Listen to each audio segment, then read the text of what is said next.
இந்த 3 ராசிக்காரர்களுக்கு நல்ல காலம் தொடங்கிவிட்டது. 2026 அபரிதமான முன்னேற்ற வாய்ப்புகளை உருவாக்க உள்ளது. கேளுங்கள், இந்த ராசிக்காரர்களா என்று நீங்களும் கேளுங்கள்.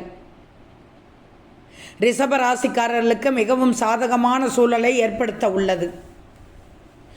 சனி பகவானின் இந்த உதயமானது ரிஷப ராசிக்காரர்களுக்கு அதிர்ஷ்டத்தின் முழு ஆதரவையும் தரப்போகிறது. தொழிலில் வெற்றி, அதுவும் அற்புதமான வெற்றி. வியாபாரத்தில் பெருத்த வெற்றி கிடைக்கப் போகிறது. வருமானம் கணிசமாக அதிகரிக்கப் போகிறது. பணியில் இருப்பவர்களுக்கு புதிய வாய்ப்புகள் தேடி வரப்போகிறது. நீண்ட நாட்களாக தடைபட்டிருந்த திட்டங்கள் வேகம் எடுக்கப் போகிறது. பங்குச்சந்தை முதலீடுகளும் லாபம் ஈட்டுவதற்கான வாய்ப்புகளை தர உள்ளது. அடுத்து மகர ராசிக்காரர்களுக்கு சனி பகவானின் உதயம் மகிழ்ச்சிகரமான பலன்களை தரப்போகிறது. 2026 அற்புதமான ஆண்டாக இருக்கப் போகிறது. இந்த காலகட்டத்தில் நீங்கள் எடுக்கும் அனைத்து முயற்சிகளிலும் வெற்றியை பெறுவீர்கள்.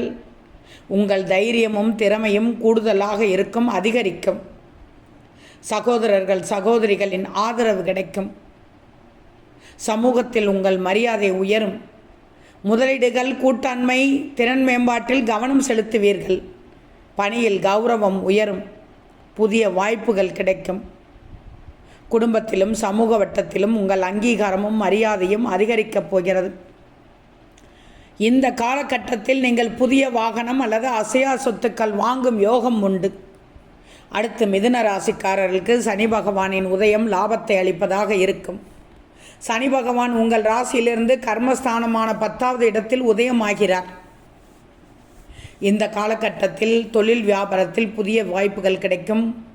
பணியிடத்தில் நல்ல செய்திகள் கிடைக்கும். பூர்வீக சொத்துக்களின் மூலம் லாபம் கிடைக்க உள்ளது. அதற்கான வாய்ப்பு அநேகமாக உள்ளது. பொருளாதார நிலைத்தன்மை உண்டாகும். மனதில் தன்னம்பிக்கை அதிகரிக்கும். வாழ்க்கை துணையின் ஒத்துழைப்பும் நண்பர்களிடமிருந்தும் நல்ல செய்திகளும் கிடைக்கும். வியாபாரிகளுக்கு இந்த காலகட்டத்தில் தன லாபம் உண்டாகும். ஆக 2026 ஆண்டில் அதிர்ஷ்டம் அடிக்கப் போகும் ராசிக்காரர்கள் மிதுனம், மகரம், ரிஷபம். இந்த 3 ராசியில் பிறந்தவர்களுக்கு சாதகமான பலன்கள் ஒட்டுமொத்தமாக கிடைக்கப் போகிறது.